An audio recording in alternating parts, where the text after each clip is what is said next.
So we'll get started. Welcome everyone. I am so sorry for the issues with our Zoom link this evening, but I'm just going to be steadily letting people in, hopefully, as that new link comes into your inboxes. I just want to say a welcome from Jupiter Artland. My name's Eloise, I'm the curator here.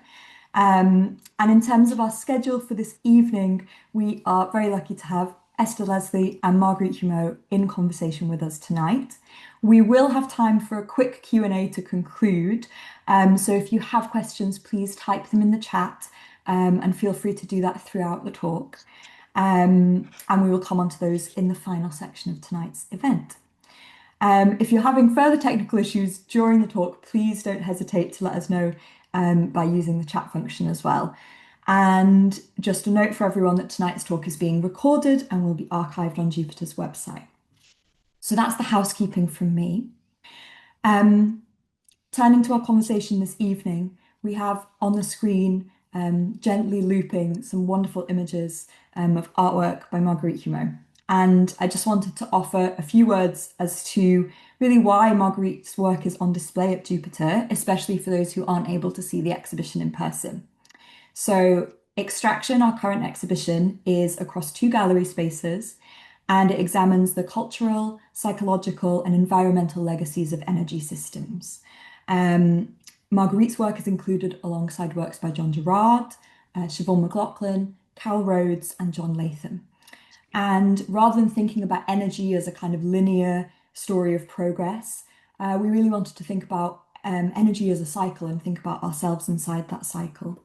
So the starting point for the show is the landscape around Jupiter, which is dominated by heaps of red waste earth known as the Bings, left over from Scotland's shale oil industry. A short distance away, we have the landing site of an oil pipeline that can bring over 500,000 barrels of North Sea oil to shore every single day. And now the gallery, including the sound work by Marguerite, is actually entirely powered, because Jupiter's site is now entirely powered by a solar field. So we were thinking about these different layers in the landscape, these different elements of energy infrastructure. And we were also reflecting on political questions about, why Scotland as an energy-rich country and rich in renewable energy, why we are still in a political situation where people struggle to power and heat their homes. So these were the kinds of questions we were trying to frame with Extraction around energy, what and who is left behind, residue, fragments, and monuments. And Marguerite's work really in the exhibition turns towards the future and to what comes next, and kind of asks what happens when energy systems don't centre the human. Marguerite Humeau is an incredible artist who lives and works in London. She's exhibited internationally and, as many of you may know, has just been nominated for this year's Turner Prize. And I mean, the subject matter of her works, as I'm sure her and Esther are about to get into, ranges from prehistory to these imagined future worlds, creating kind of new mythologies for our contemporary moment. And in conversation with Marguerite, we have the wonderful Professor Esther Leslie, Professor of Political Aesthetics at Birkbeck, the University of London. I mean, Esther's expertise and research spans the political theories of aesthetics, culture, philosophy, science and technology. Her subject matters range from dairy and milk through to imperial chemical industries and radical aesthetics. And Esther's fantastic text on Marguerite's work in a publication that White Cube put together was the reason and the kind of prompt for us to invite them to be in conversation tonight. So I'll hand over to them. I will give a quick 5-minute warning for questions, and if anyone has anything they'd like to share along the way, please use the chat. So Marguerite and Esther, welcome. Thank you. Thank you so much. Thanks so much. Thank you. I'm delighted to be in conversation with Marguerite, whose work is truly magnificent. And I suppose the first thing I wanted to ask about connects to this idea of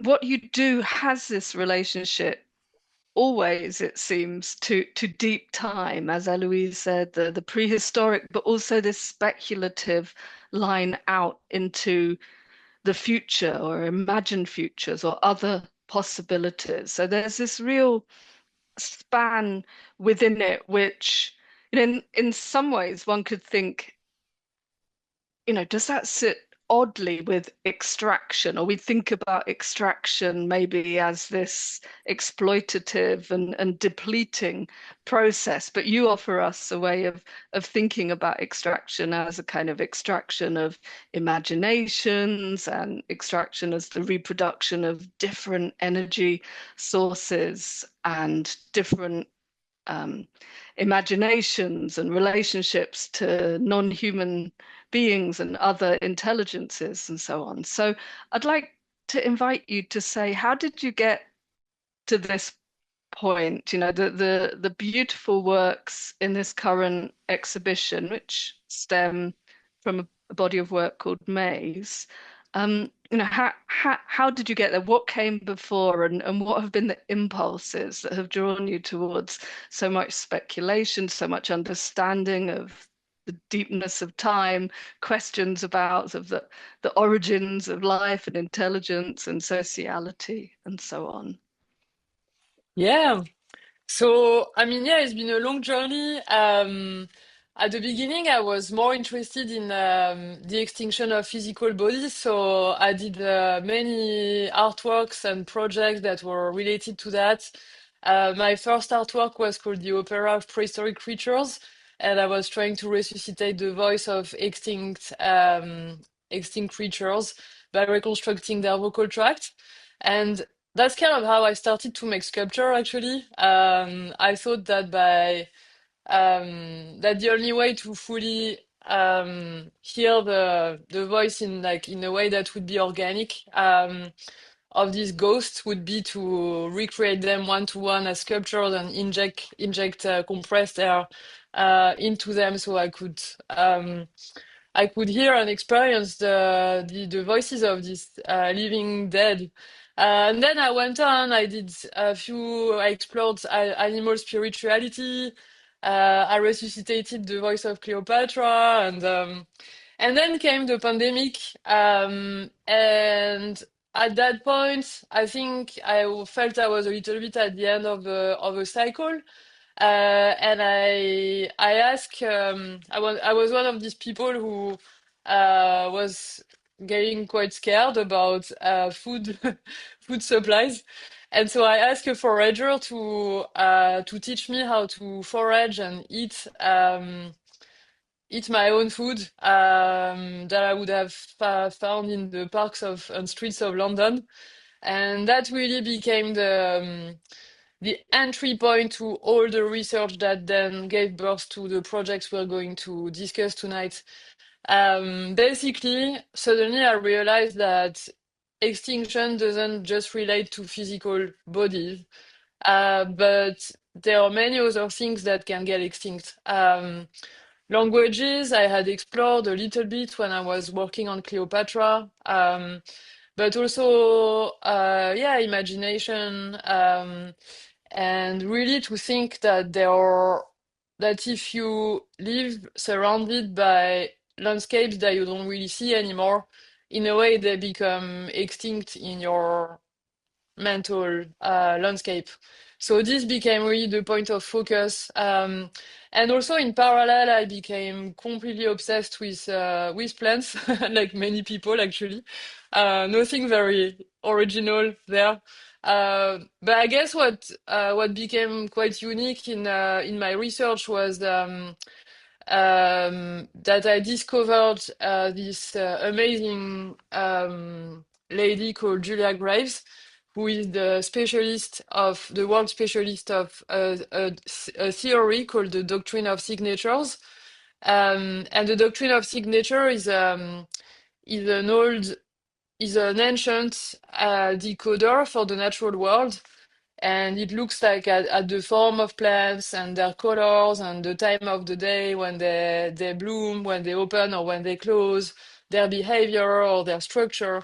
And from these observations, it's decoding, it's helping us understand how they can help us as humans. So the most famous example is the lungwort, which is a plant that looks like which leaf looks like an infected lung. And so it was given traditionally to people who had respiratory disease and so on. So that became an extraordinary like playground because also I realized that plants can be our partners and our companions. Maybe some plants have understood how to survive in extreme situations where soils Mm. have been, for example, polluted with very intense chemicals and so on. And from then, I started to think about who else, who else on Earth can be our companions, which species, apart from plants, and this is where I got to termites. And maybe that leads us to the project Maze that opened at White Cube in 2023 and which works on show at Jupiter Heartland. And also to Horizons, which opened in Mm. Colorado the same year, where again I was looking at a barren piece of land and thinking, in this landscape where actually we're looking at the images now, it looks like not much can survive. Actually, I found a million of incredible beings that were living there without being spectacular or highly visible. But again, once you pay attention and you start to focus on these landscapes that you don't really look at anymore, many things can happen. Yeah, that's what I Yeah. love about Horizon, that yeah, it's you open up the land, and I think you've spoken as well before about sort of just under the surface of soil and how much activity and life and beingness is there, and then you have the surface which sort of you punctured in a kind of healing ritual almost with these sculptures like acupuncture needles, and then included in this extraordinary kind of earthwork is also the sky and the lines of flights of the birds that you were marking, and energy lines, and even something like tumbleweed, which would blow across this abandoned farmstead, is sort of given agency within the project. So I mean, is that something this?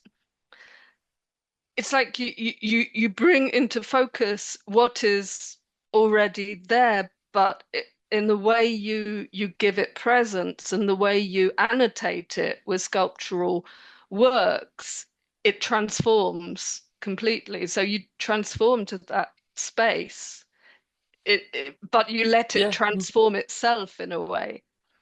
Yeah, it's true. I thought in a way I never really thought about it like this, but in a way with Horizons, the medium is care and attention, I would say, Mhm. because everything was pretty much there.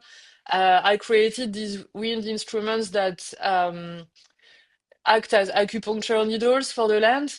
But again, they're only here as tools for the land to become more itself in a way. So it's partnering with the wind, it's partnering with existing forces on the land, whether they are physical forces or spiritual forces. But everything was there. So really the land and the life on the land was the work, and all I was bringing was attention, I think. But I Yeah. think you also mobilize experts around you. You spoke about, is it Julia Grave and the doctrine of signatures, but on this landscape of in Colorado, you use geomancers, and you often bring together other knowledges and quite arcane or expert knowledges. So do you feel, that it's a combination of letting something articulate itself while you also divine it through different intelligences, different bodies of knowledge. Maybe it's like creating lots of it's like it's like a symphony, you know, like first I bring all the instruments and they don't know each other. They have different voices, like the geomancer has a completely different opinion to the soil scientist or to the bird specialist or to the potato farmer. And at the end of the day, I guess I'm trying to kind of make sense of it all and like make them synchronize together because there are always bridges actually. And they can feel, if you look at the list of experts, some of them could feel maybe opposed to each other, but surprisingly, or maybe not surprisingly, at the end of the day, I always find that there are threads that repeat, you know, that basically they're saying the same thing, but using different kind of instruments, you know, to say it. So whether, yeah, it comes from a clairvoyant or it comes from the local farmer or from the scientist. At the end of the day, we were all agreeing that the work had to go into a certain direction. Mm-hmm. Mm. And one of the things about the work from Mason, which is partly represented in the extraction exhibition, is your use of materials. I mean, part of this care and attention um, sort of results or is expressed in the ways in which you gather together quite fragile and also sometimes self-animating materials like yeast or fungus, and you sort of you instage it, or you give it a space as well as shaping its environment. So could you say something about the materials you use and your choices of those materials and how you cultivate them, how you find them? Yeah, of course. I mean, with maize, I wanted to work with materials that come from collective that have been made by collective organisms. So the most obvious one was beeswax. And I wanted to work with wax also because I think with wax you can tell that if you look at wax, you can tell that because we know that it can have different states. So we all know that it can become liquid, it can become solid, it can be soft, it can take many different forms. And because of that, you know that it can metamorphose, it can shift. So to me, that made a lot of sense because I was depicting a world in full maybe transformation, and also it's the birth of a new world. So I thought that was important, and also it has an amazing smell, which you don't see on the images. But I think it really affects you as well, actually, to smell.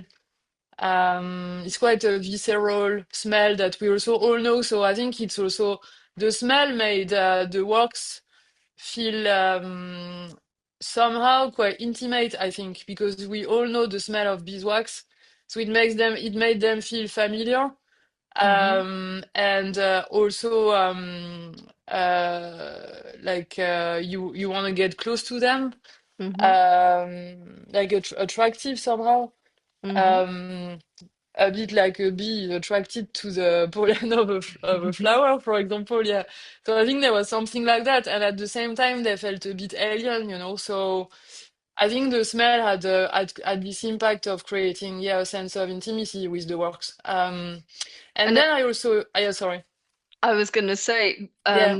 because it's smell, and also the other thing we don't have is sound on the images, and both of those kind of enter the body, get inside you, up the nostrils, vibrate your eardrums. So that intimacy is a visceral and very bodily intimacy that these forms or modes enable. They appeal to our senses.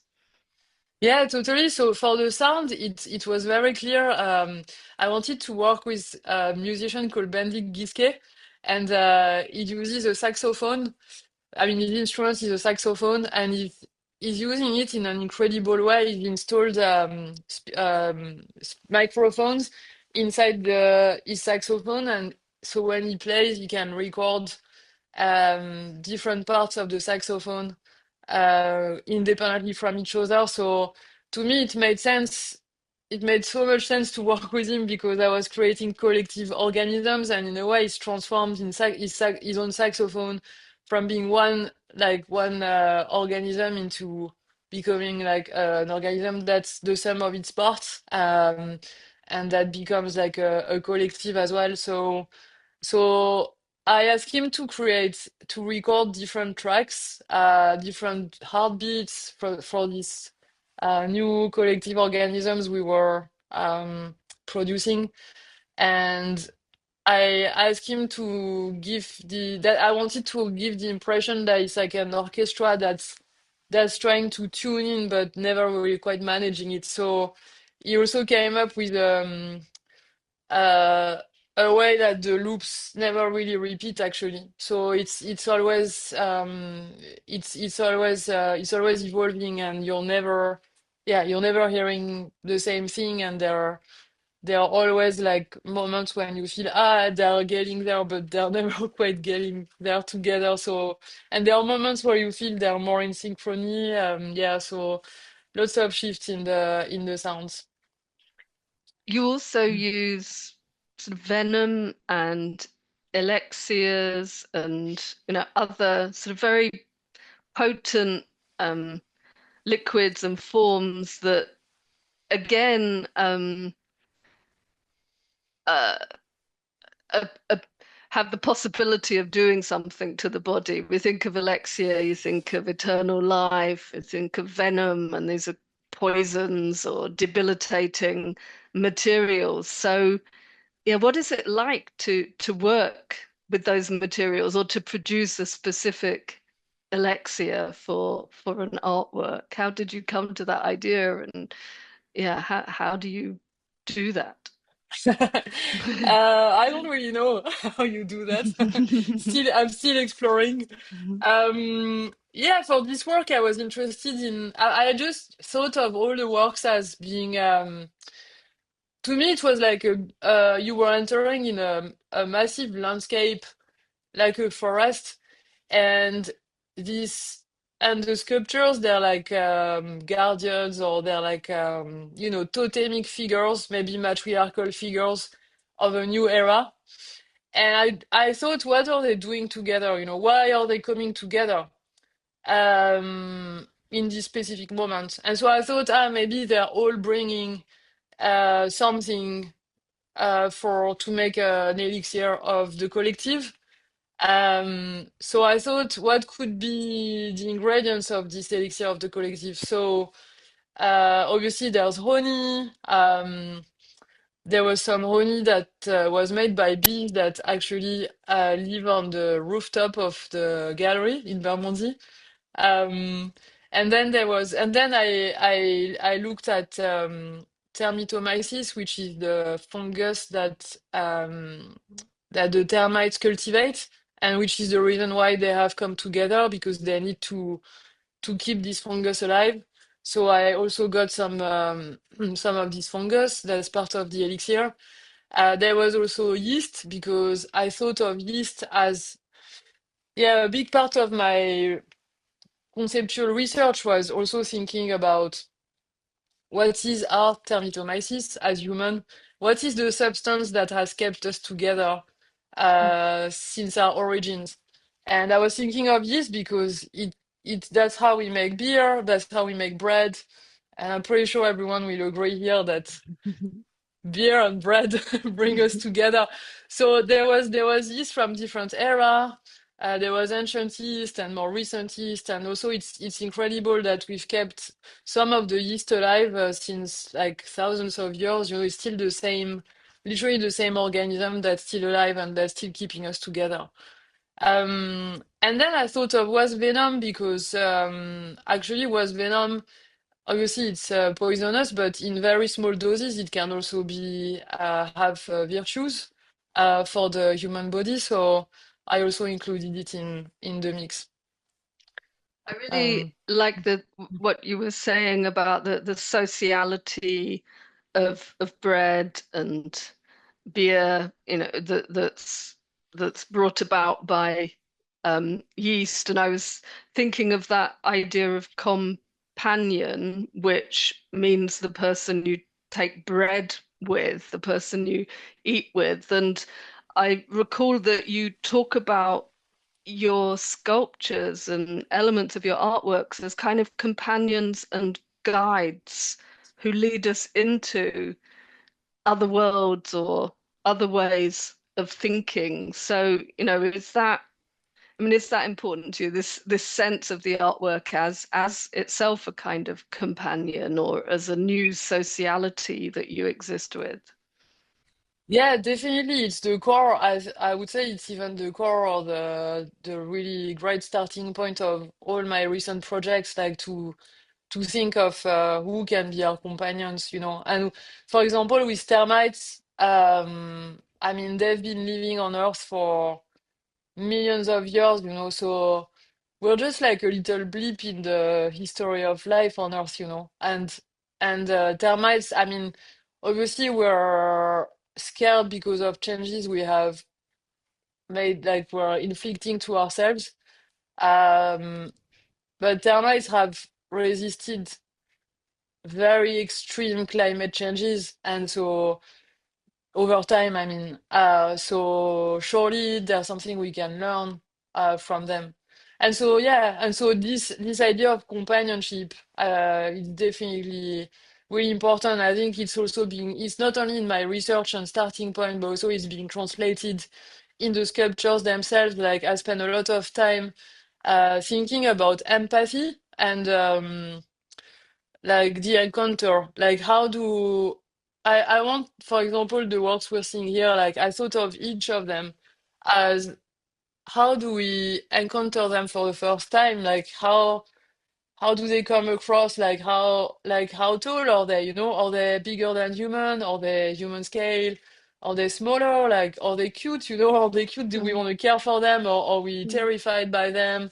um so yeah, thinking about companionship, and they are companions, but from another world, so they are a bit on the edge, you know, of some of them might be a bit more scary than others, some of them might be more familiar. But I think they all have a sort of warmth to them that I work really hard to create, like this sense of intimacy and embrace, you know. Yeah, between us humans and them when we meet mm. them. Mm. Yeah, I mean, yeah, they do have a warmth, and they sort of move within my mind between sort of uncanny, beautiful, alien, and familiar. It's like they occupy all of those spaces, but there is a certain amount of organic form there, isn't there? Or borrowing, like here, from a kind of layering of fungus or pebbles. Yeah. So, I mean, yeah, how do you know the form? How does it take on the form that it takes? Does that just Um, happen, or is that, I strongly wish. managed? Yeah. I mean, I do a lot of research also, like on site. So, for example, with this project, I spent some time in the Australian Northern Territory. So, literally studying on site the structure of termite mounds and Mm, yeah, how termites build them and which materials they use and how exactly do the cells look like and the building blocks.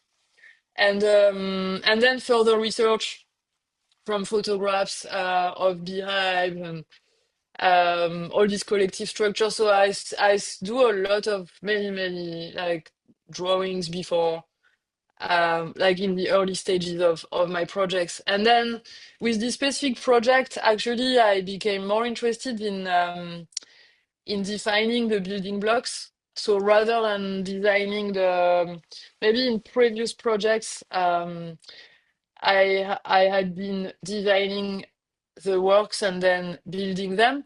But with Maze, I wanted to break that principle. And so I studied the building blocks of, for example, the fungus structures. How do they, or the honeycombs in a beehive? How exactly do they grow? You know, what is the logic of growth? And then we try to replicate that in a software. So we did many tests where basically we were growing different structures according to the different principles. And at some point, some forms emerged that felt like they were telling more of a story than others. Mm. Um, so that's how we worked. And then obviously, like to from the software to reality, again, it was interesting actually because it also became obvious quite early on that we would have to become quite a large collective group to be able to make this happen because they really are all made from the sum of their parts. So they had lots and lots of different parts that kind of had to come together. And so in a way, the human community also became very important in the process as well. And I think you can tell when, like, I always believe you can, I always believe you can tell when I believe that sculptures you can feel how they've been made or what is their story, even if it's not you don't see the humans who have made it, but you can feel somehow, I don't know, this is the more spiritual dimension maybe, but I always feel they have an aura that tells you that they were made with a lot of care, or Mm. maybe some sculptures they were made through more stressful times. I don't know. I am always a bit quite careful of being in the right mindset because I think sculptures tell their story, whether you want it or not. Mm. Yeah, that's going to be part of how they Yeah. present in the world. What I really enjoy reading as well, when in reading about you, is your process of these field trips. So you talked about the termite mounds in Australia.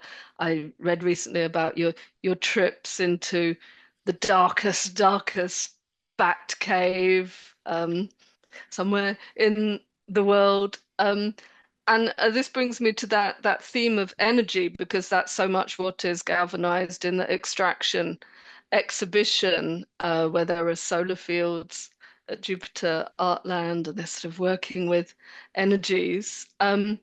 And I think you had an experience, was it in Greece, where you were visiting a solar field, which I just found really interesting because it brings us into the other part of your work, which is this deep engagement with technology as well. And you've Mm. spoken about the computational, and you have used AI, and you've used 3D printing and so on. But what was the insight in Greece in the solar field that was striking? I'm not sure if there was really an insight, but it was more an experience. So basically, yeah, we were driving in Crete through the mountains during sunset, and suddenly we see a huge solar panel field. Yeah. And it was just extraordinary because they were giant, but from far, I mean, each of them was giant, but from far they looked really small when they were all together. But then, as you would drive past, they would look like these giant structures, almost like they felt like they were alive. And also because they were moving, so they were moving following the sun, and because it was sunset, we just stopped, and you could see that they were slightly vibrating and slightly like following the movement of the sun as the sun was setting. And it reminded me actually of a text I read about um, an expert in chimpanzees that was describing experiences of chimpanzees gathering together and sitting down on like rocks to watch the sunset. So that, in his opinion, it was a proof, maybe you could say, or a testimony that other species than humans have developed some form of spirituality. So when I saw the solar field and these giant panels following the sun, I thought that I mean there is a world where um, they will become completely autonomous. So when they have something that's broken in them, they call a number, and you have a human on human, I don't know, coming to fix them. Like there is a world that is already there where these structures become fully alive, and have their Mm. own agency. So it was really moving to see them in this kind of, you could say it looked a bit like a ritual. Mm. Mm. Yeah, a sort of ensouling of the solar somehow. But Yeah. so there is often in your work then you galvanize these technologies in order to access a kind of haunting or spirit realm or other a kind of beyond in some way. And that can happen, as a scientific process in the strictly understood sense, in that, one can register the unseen through instruments, but at the same time, it can also be a more mystical kind of energy force or an unknown or a unaccounted for vibration or emanation of the past and so on. So, and I think, I mean, you began, I think, or earlier in your career, you were quite involved with technology and technical design, weren't you? Yeah. And so, some of that sort of early work, like rebuilding um, a larynx and, blasting air through it in Mm. order to hear, what was it? How if elephants had had the genetic mutation that meant they I mm. developed speech rather than humans, what would this sound like? So, yeah, what's your sense of technology and its capacities? You don't have a critique of this as an enlightenment, rationalism, instrumentalism. It's actually a set of tools that can open up onto a transcendent um, area. Yeah, yeah. I mean, I guess maybe to start, I would say my main obsession in my work is transcendence and to understand what lies beyond. That I would say that's the like if there is one thing to remember, or yeah, it's really that, that's my guide. That's what yeah, that's what I but yeah, so there historically there has been lots of links between new technologies and people who are exploring what's beyond death, So, for example, the sorry sorry, at the beginning of at the birth of the internet, or at the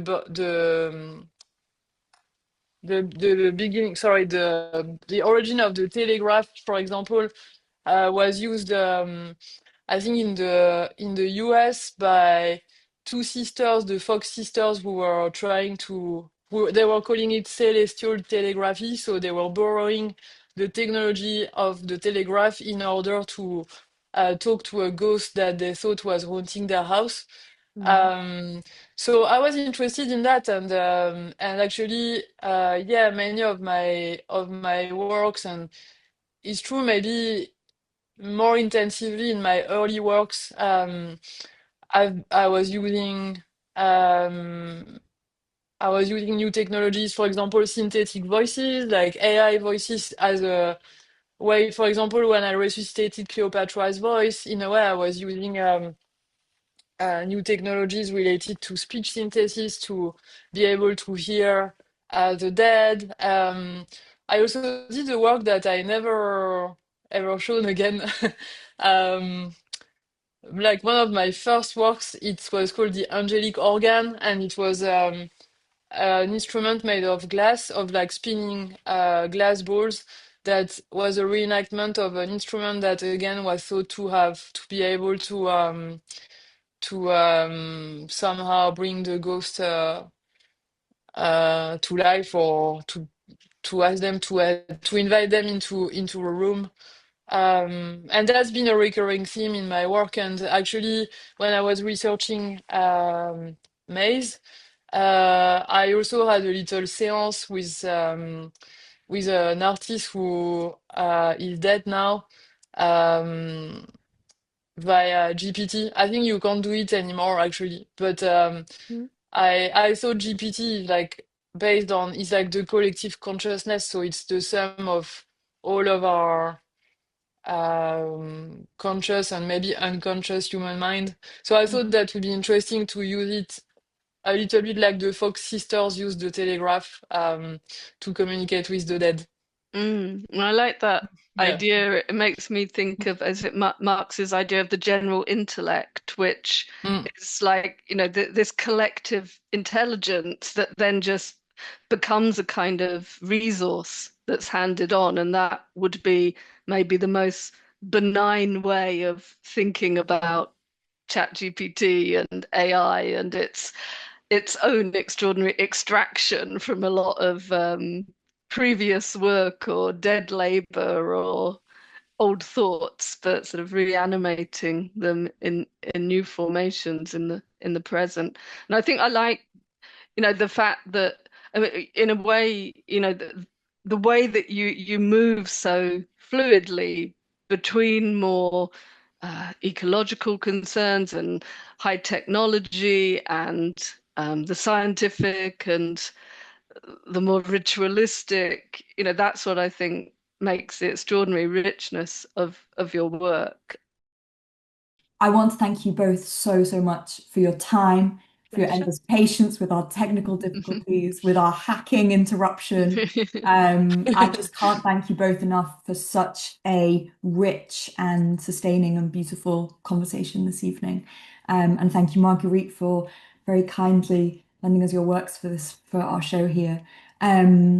Thank you so much. Thank you for coming in the Pleasure. chat as well. And yeah, wonderful to hear you both in conversation. And thank you everyone for joining us.